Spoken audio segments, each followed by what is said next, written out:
Hello students, hope you all are doing well. See, previously આપણે તમારું unit 2 એનું chapter 1 internal audit, internal control and વાઉચિંગની અંદર આપણે પ્રીવિયસલી ડિસ્કસ કરતા હતા કે ભાઈ ઇન્ટરનલ ચેકની કેવી રીતની પ્રોસેસ હોય છે, બરાબર. અધર દેન દેટ આપણે એ પણ જોયેલું હતું કે પર્પઝ શું છે ઇન્ટરનલ ચેકનો, શું ઇન્ટરનલ ચેકના પ્રિન્સિપલ્સ છે, as well as advantages disadvantages, એ વસ્તુ આપણે જે છે એ ડિસ્કસ કરતા હતા, બરાબર. જેની અંદર આપણે દરેક વસ્તુ ઇફેક્ટિવ મેનરની અંદર જોઈએ કે અમુક પ્રિન્સિપલ્સ હોય, કેવી રીતે લોકોને સ્ટાફ અધર દેન દેન એમ્પ્લોઈઝને વર્ક અસાઇન કરવું, કેમ એ લોકો જે છે એ આપણને અમુક મેનરની અંદર ચેક કરી અને બધી વસ્તુઓ આપે, બરાબર. આ રીતે આપણે જોયેલું કે ભાઈ ઇન્ટરનલ ચેકનું શું ઇમ્પોર્ટન્સ છે. ફાઇન. હવે C, now we are focusing on to the cash transactions and internal check. આપણે જોઈએ છીએ કે કેવી રીતે એ લોકો જે છે ને એ કેશ ટ્રાન્ઝેક્શન્સને ટ્રીટ કરે છે in terms of internal check, બરાબર. અત્યાર સુધી આપણે બધી વસ્તુ જોઈએ કે ભાઈ ઇન્ટરનલ ચેકમાં આવી સિસ્ટમ હોય ને શું કામ જે છે એ લોકોને અંદર જે છે સ્ટાફ મેમ્બરને જ વર્ક અસાઇન કરીને કરાવડાવતા હોય છે. ફાઇન. પર્પઝીસ બી જોયેલા ને એડવાન્ટેજીસ પણ જોઈ લીધા કે આવા બેનિફિટના લીધે આપણે ઇન્ટરનલ ચેક કરાવીએ છીએ. Now we are focusing on to the how they are working over the cash transactions, બરાબર. એટલે તમને એક ટોપિક આપેલો છે કે internal check and cash transactions. See, એક વસ્તુ તમને કીધું કે દરેક બિઝનેસીસની અંદર છે ને n નંબર ઓફ ટ્રાન્ઝેક્શન્સ થતા હોય, કેટલા બધા અસંખ્ય વ્યવહારો થતા હોય. એ અસંખ્ય વ્યવહારમાંથી અમુક કેશ હોય, અમુક ક્રેડિટ હોય. દરેક વખતે આપણે કેશ ક્રેડિટની અલગ અલગ ટ્રીટમેન્ટ આપીએ છીએ. ફાઇન.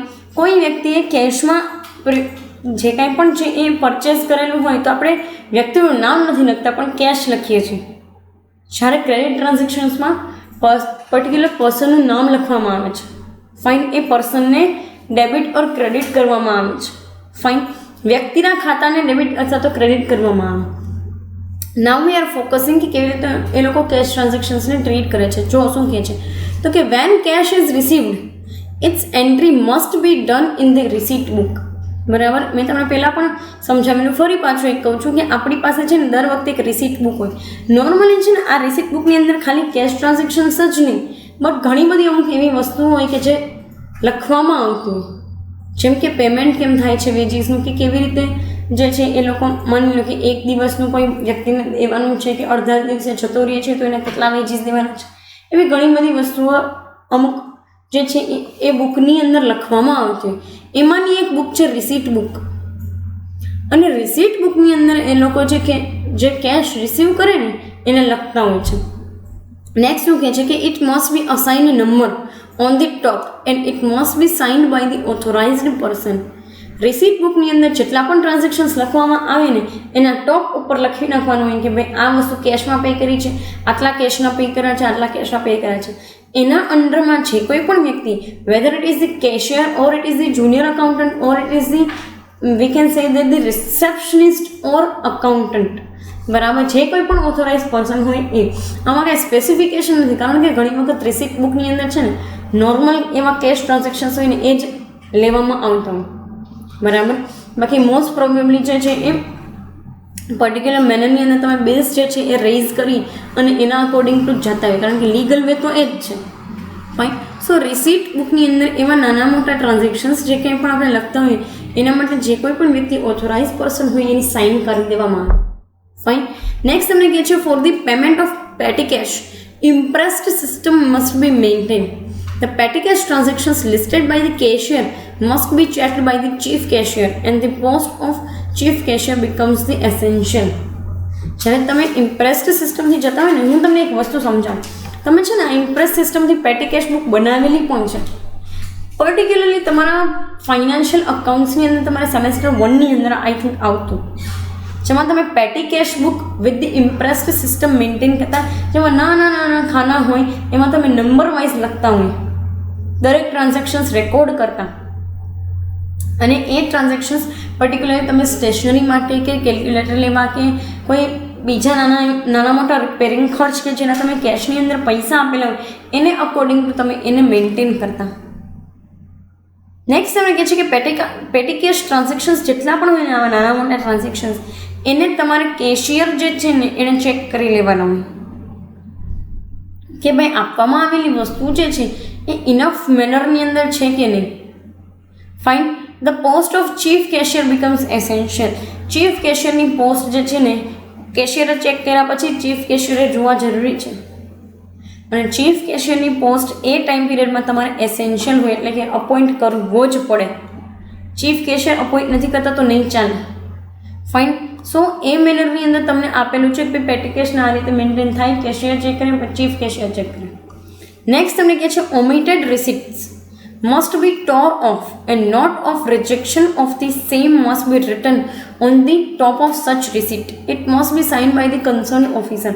Omitted receipt એટલે કે ક્યાંય પણ કોઈ પણ પ્રકારની ભૂલ થઈ ગઈ છે, ખોટી રીતે આપણે ટ્રાન્ઝેક્શન જે છે એને લખી નાખ્યું છે કે એવી કોઈ વસ્તુ છે તો એને ફાડી નાખવામાં આવે, અને નોટ ઓફ રિજેક્શન કે ભાઈ આ વસ્તુ થયેલી નથી, so please reject this receipt, એવું એ રિસીપ્ટના ઉપરના ભાગે હાંસિયા જેવું હોય ને એને લખવામાં આવે. અને સાથે સાથે કન્સર્ન ઓફિસર એટલે કે જો પ્રોડક્શનવાળાના જગ્યાએથી થયું હોય તો એ સાઈડથી, કોઈ માર્કેટિંગના સેન્સમાંથી હોય તો એ સાઈડથી, HR સાઈડથી ભૂલ થઈ છે તો એ સાઈડથી, ગમે તે કન્સર્ન ઓફિસર હોય ને એની સિગ્નેચર આવે કે ભાઈ હા આ વસ્તુ અમે રિજેક્ટ કરી દીધેલી છે, હવે એના ઉપર આગળ અમે ફોકસ કરશું નહીં. Fine. So this is the thing, અને એ વેથી કહેવામાં આવે છે. નેક્સ્ટ તમને કહે છે કે cashier must not be allowed to keep excess cache.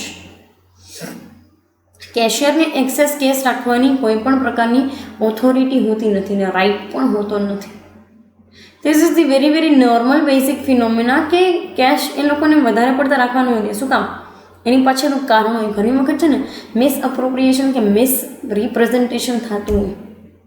Cache પોતે રાખી લે અને બીજી કોઈ જગ્યાએ વધારે બતાડી દે કે ભાઈ આના આટલા રૂપિયા થયા હતા. કોઈ વસ્તુના 250 થયા હોય તો 300 બતાડી દે, કોઈના 300 થયા છે તો 400 બતાડી દે, અને આવા 150, 200, 500 એવા રૂપીસ જે છે એની એ મિસ રિપ્રેઝન્ટેશન કરી નાખે, which is the fraudulent activity it self. જે વસ્તુને તમે ફ્રોડ્યુલન્ટ એક્ટિવિટી તરીકે પણ ઓળખી શકો છો. ફાઇન. શું કહે છે કે closing balance of each day must be deposited into the bank on next day. જે દિવસની ક્લોઝિંગ બેલેન્સ હોય ને કેશની એ વસ્તુ જે છે એ દરેક વખતની ડિપોઝિટ કરી દેવામાં આવે નેક્સ્ટ ડે બેંકના, એટલે કે નેક્સ્ટ ડે જે છે એ બેંકના ખાતાની અંદર. નોર્મલી તમને એવો પ્રશ્ન થતો હશે કે મેડમ કેશ ટ્રાન્ઝેક્શન થાય છે? નોર્મલી નથી જ થતા. હવે દરેક જે ટ્રાન્ઝેક્શન થાય છે ને એ બેન્કિંગ ટર્મ્સની અંદર ટ્રાન્ઝેક્શન થતા હોય છે, અને એ ટર્મ્સમાં લોકો એ ટ્રાન્ઝેક્શન્સને ટ્રીટ કરતા પણ હોય છે. સો બેઝિકલી એ વસ્તુને રિલેટેડ કોઈ પણ પ્રકારનું રોકેટ સાયન્સ નથી હોતું. આ દિવસની જેટલી ક્લોઝિંગ બેલેન્સ વધી હોય ને આગલા દિવસે જે છે ને એ બેંકની અંદર ડિપોઝિટ કરી દેવામાં આવે. અથવા તો બીજી એક સિસ્ટમ એવી હોય, કેવી હોય ખબર છે? તમને છે ને 5000 રૂપિયા આપી દે, એ 5000 રૂપિયા પૂરા થાય ને એટલે તમારે દરેક કેશ ટ્રાન્ઝેક્શનની જે છે ને એ તમારે રિસીટ સહિત એના પુરાવા સહિત બધી વસ્તુ મૂકી દેવાની રહે. મહિનાના 5000 આપ્યા હોય, વધે ને એ at the end of the month જે છે એ બેંકમાં મૂકી દેવામાં આવે.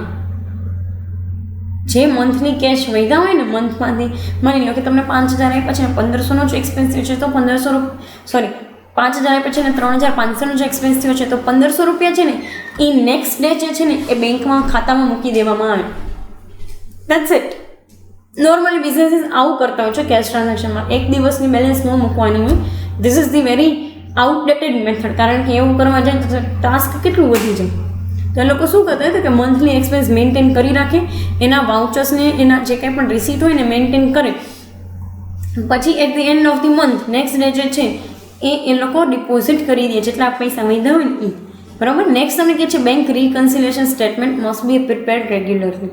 બરાબર. આ તો તમે સ્ટેટમેન્ટ જે છે એ 12મા ધોરણમાં ભણતા હતા, બેંકનું સ્ટેટમેન્ટ, અને પ્રોબેબલી તમારા ફર્સ્ટ સેમેસ્ટરની અંદર પણ રિકન્સિલિએશન, બેંક રિકન્સિલિએશન, બરાબર, BRC સ્ટેટમેન્ટ તમે ભણતા હતા.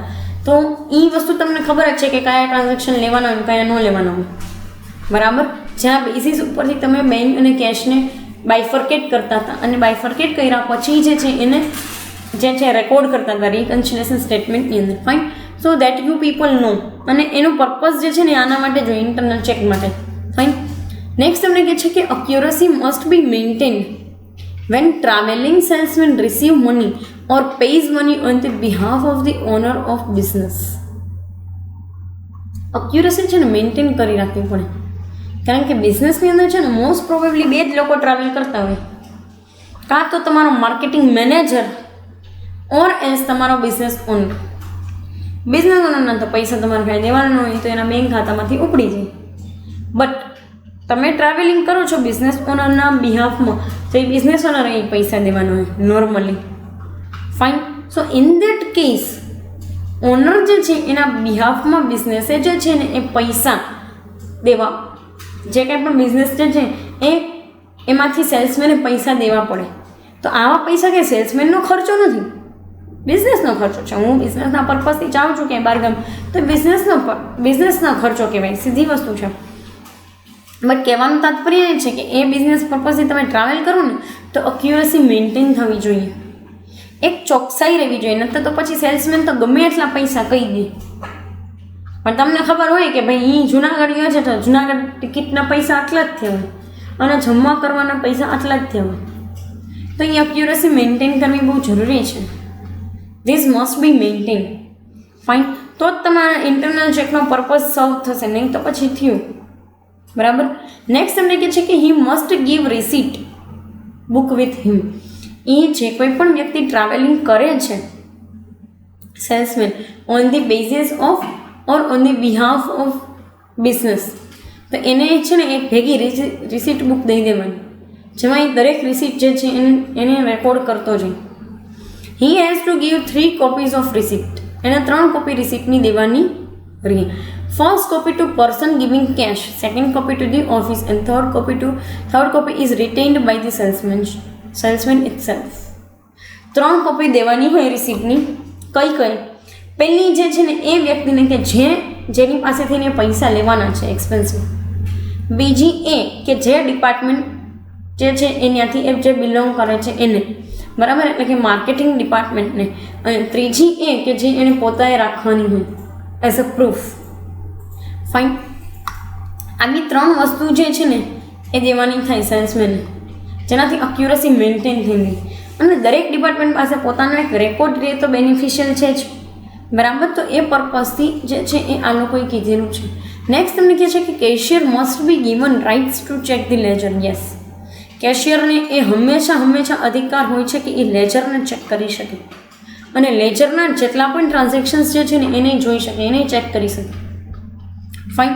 સો એ મેનરની અંદર તમને કીધું છે. નેક્સ્ટ કહે છે કે a responsible officer must be assigned duty of recording the transactions like bad debt, discount given to the debtors and discount received from the creditors, etc.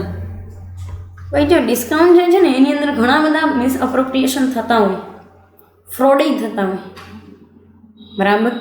તો એ મહેનતની અંદર કહેવાનું તાત્પર્ય એ છે કે તમે છે ને એક કોઈક રિસ્પોન્સિબલ ઓફિસરને એવું કામ આપો કે એને એવી ડ્યુટી આપો કે જ્યાં એ બેડ ડેટ ઘાલખાતના ટ્રાન્ઝેક્શન્સ પછી તમે ડેટર્સ લોકોને, એટલે કે કોઈ પણ તમારા ક્રેડિટ જે કંઈ પણ ક્રેડિટ પર માલ લઈ ગયા કસ્ટમરને ડિસ્કાઉન્ટ આપ્યો એને રેકોર્ડ કરી શકે અને ક્રેડિટર સાઇડથી ડિસ્કાઉન્ટ જે છે તમને મળેલું હોય એવા ટ્રાન્ઝેક્શન્સ રેકોર્ડ કરી શકે.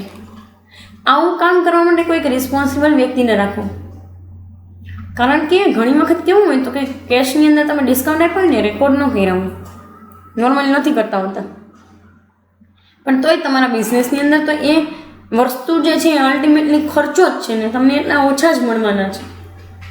એમ આઈ રાઇટ ઓર નોટ? બરાબર. ભલે ને કેશમાં પેમેન્ટ કર્યું એટલે તમે એને કેશ ડિસ્કાઉન્ટ આપો છો, ધેટ ઇઝ કમ્પ્લીટલી ઓકે, પણ બિઝનેસને તો એટલા પૈસા ઓછા જ મળ્યા છે ને, જેમ રેકોર્ડિંગ પ્રોપર મેનરની અંદર થવું જોઈએ. Yes or no? ફાઇન. સો એ મેનરની અંદર તમને આપેલું છે. This is all about the internal check and cash transactions. Next તમને છે ને એક ટોપિક આપ્યો છે internal check and payment of veggies.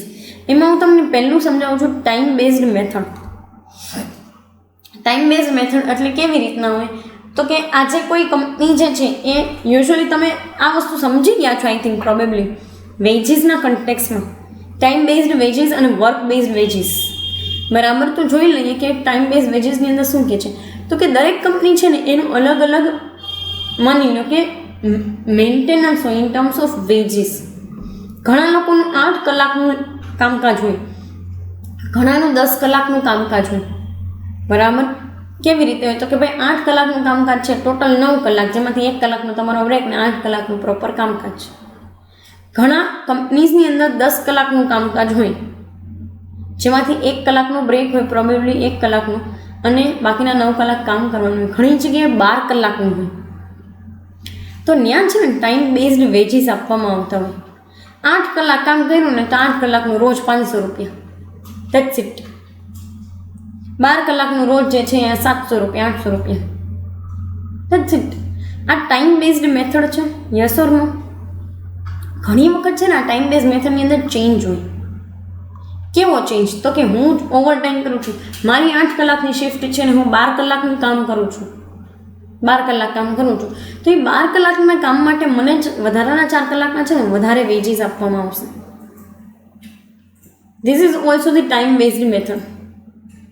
જ્યારે તમે ઓવર ટાઈમ કહો છો, એક વસ્તુ એ છે ટાઈમ બેઝની અંદર કે તમારા 8 કલાકના વેજીસ હોય ને એના કરતાં તમારો ઓવર ટાઈમ જે છે ને એ વધારે હોય, એના કરતાં તમારા ઓવર ટાઈમના વેજીસ જે છે ને એ વધારે પ્રમાણમાં તમને આપવામાં આવે. ફાઇન.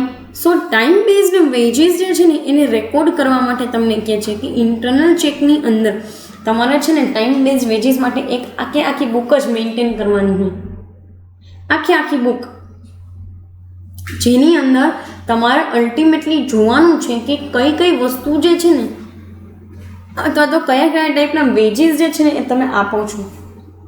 માની લો કે આજના દિવસે 5 વર્કરને રોજ આપ્યું 500 રૂપિયા અને એક વ્યક્તિ ઓવરટાઈમ કરવાવાળો હતો, એને ટોટલ વેજીસ 500 પ્લસ જેટલા પણ એના ટોટલ વેજીસ થતા હતા 300 રૂપિયા, એને 800 રૂપિયા આપ્યા. સો આ શું છે તો કે ટાઈમ બેઝડ મેથડની અંદર ઇન્ટરનલ ચેક, અને એના માટે તમારે આમાં વેજીસ પેમેન્ટ માટે છે ને પર્ટિક્યુલરલી એક બુક બનાવવાની હોય છે. એ બુકની અંદર તમારે દરેક ટ્રાન્ઝેક્શન્સ જે છે ને મેન્ટેન કરવાના, ધેટ્સ ઇટ.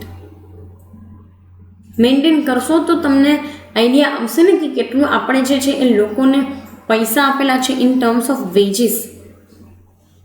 ફાઇન. નેક્સ્ટ તમને કહે છે કે વર્ક બેઝ મેથડ. ખાલી તમને અત્યારે આઉટલે આપી દઉં છું વર્ક બેઝ મેથડનું, બાકી મિસેલિનિયસ સ્ટેટમેન્ટ ઓફ વેજીસ ને પેમેન્ટ ઓફ વેજીસ કમિંગ સેશન્સની અંદર ડિસ્કસ કરશું. વર્ક બેઝ મેથડ હોય ને એમાં છે ને કેવું હોય તો કે કામ કર્યું ને એના ઉપર આધારિત હોય. આજે મેં કામ ભલે 8 કલાક કર્યું પણ મેં યુનિટ ખાલી 1500 જ બનાવ્યા છે ને તો 1500 પ્રમાણે મને પૈસા મળશે. એટલે કેવું હોય તો કે એક યુનિટ જે છે એના માની લો કે 50 પૈસા લેખે મળતા હોય તો તમને આજનું જે કાંઈ પણ 1500 યુનિટ છે એના બેઝિસ ઉપર તમને 750 રૂપિયા મળશે, ધેટ્સ ઇટ.